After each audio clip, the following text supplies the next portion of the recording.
જય Shri Krishna. Welcome to mother and daughter kitchen. આજે આપણે બનાવીશું ગુજરાતીઓનો ફેવરિટ બટાકા પૌવાનો નાસ્તો. એને માટે શું સામગ્રી જોઈશે તે હું તમને બતાવી દઉં. ચાલો, એને માટે જોઈશે બટાકા. પૌવા છે મેં ધોઈને 2-3 પાણીએ સર્વ કરીને એક બાઉલમાં લઈ લીધા છે. દાડમ છે, કાજુ, દ્રાક્ષ અને સિંગદાણા છે, મીઠું, સુગર, લેમન જ્યુસ, મરચાંને મેં કાપીને રેડી રાખ્યા છે, કોથમીર, કાંદા, ટામેટા ઉપર ગાર્નિશિંગને માટે લીધું છે, હળદર, જીરું, રાઈ, જીરું, અને આ છે બુંદી અને સેવ. તો ચાલો આપણે હવે શરૂઆત કરી બટાકા પૌવા બનાવવાની. સૌપ્રથમ આપણે પેનમાં તેલ લઈ લઈશું.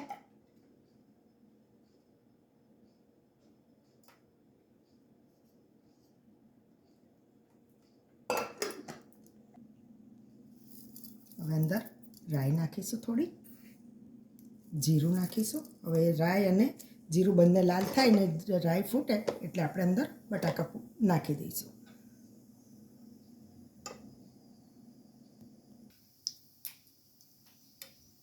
અંદર આપણે હિંગ નાખીશું.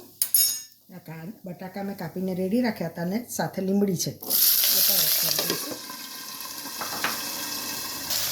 હવે થોડી વાર એને ઘસીને ચડવા દઈશું. હવે અંદર આપણે હળદર નાખી દઈશું, જેથી હળદર કાચી નહીં લાગે અને કલરમાં પણ સરસ થાય. સાથે સિંગદાણા છે અને કાજુ છે. દ્રાક્ષ આપણે પછીથી નાખીશું, જેથી કરીને દ્રાક્ષ કાળી નહીં થઈ જાય. અંદર સાથે નાખી દઈએ તો આપણી દ્રાક્ષ કાળી થઈ જાય છે.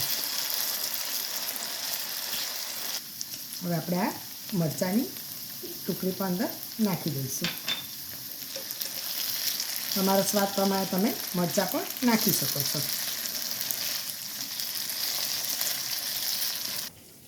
આપણે અંદર દ્રાક્ષ નાખી દઈશું.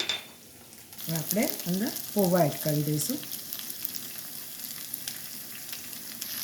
હવે આપણે આ મિક્સ કરી દઈશું. પછી અંદર લેમન જ્યુસ અને મીઠું સ્વાદ પ્રમાણે એડ કરીશું.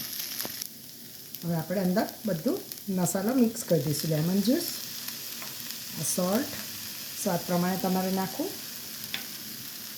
સુગર. હવે પાછું મિક્સ કરી દઈશું. બટાકા પૌવા રેડી છે. હવે આપણે પ્લેટિંગ કરીશું. આપણે આ પ્લેટિંગ કરી દીધું છે. એના ઉપર બુંદી નાખીશું થોડી. એ ઓપ્શનલ છે, તમારે નાખવું હોય તો તમે નાખી શકો છો. ઝીણી સેવ છે,